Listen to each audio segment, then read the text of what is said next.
Olá, esse aqui é um vídeo curtinho só para mostrar um pouco um pouco de organização. Na realidade eu tenho aqui, o meu espaço não é lá muito grande, mas aí eu conto com a garagem para guardar alguns componentes e não sei, mas normalmente componentes não podem ficar expostos à umidade, a excessivas temperaturas, etc. O clima aqui não garante muitas temperaturas excessivas, mas umidade sempre é um problema.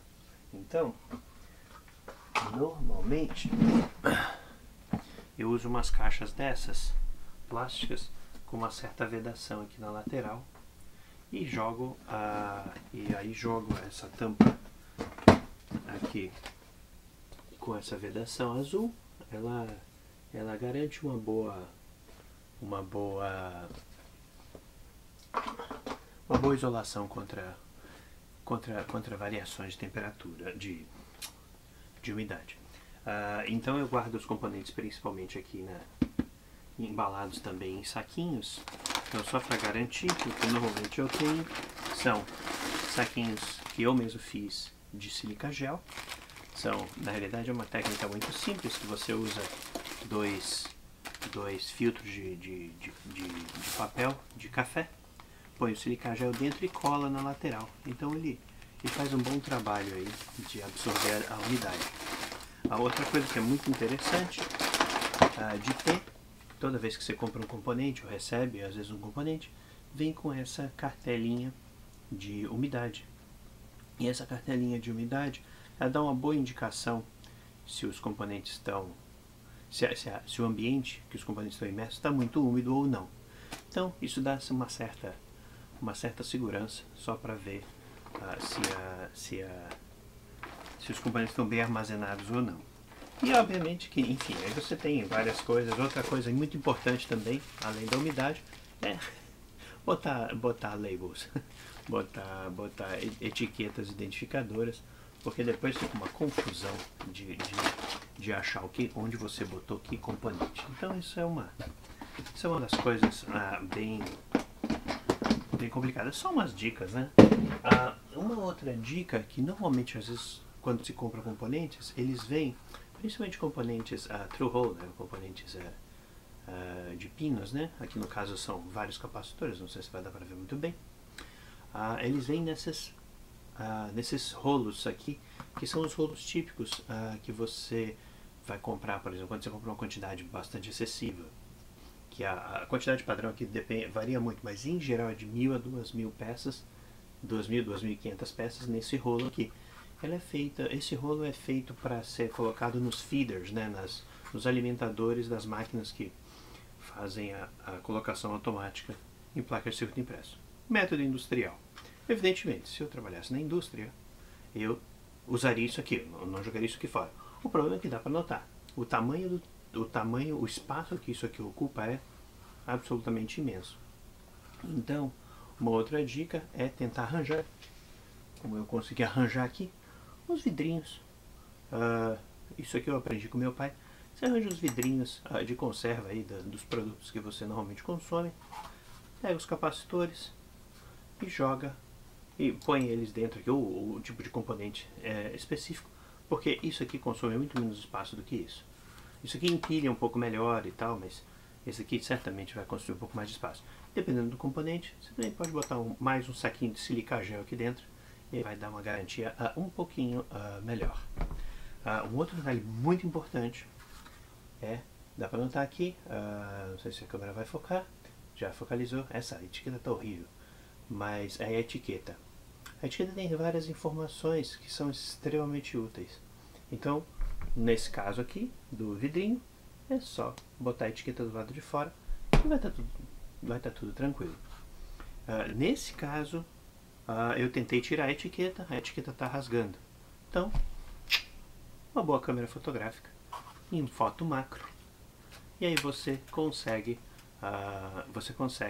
reproduzir a etiqueta, depois imprime, você tira uma foto em macro, imprime e aí põe do lado de fora do vidrinho. Isso aí são umas dicas aí só para armazenar alguns componentes. Os Outros componentes que eu tenho, isso eu também aprendi com meu pai, são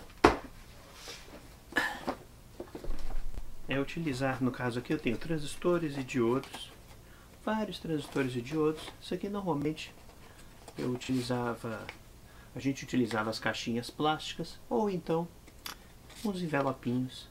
Nesse caso aqui, envelope de colecionador de moeda. Aí eu só identificando aqui que tipo de transistor que é, um BC208, por exemplo.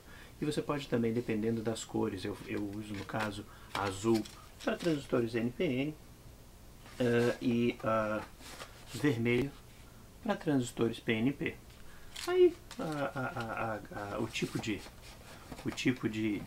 convenção é todo ao seu gosto. Aí aqui, obviamente, aí tem outras coisas. Por exemplo, eu usei aqui um vermelhinho para o triac, por exemplo. Que são pequenininhos também, porque, afinal das contas, você acaba tendo tanta coisa. Mas é sempre bom. Guardei aqui também os diacs, mas é bom para identificar os componentes.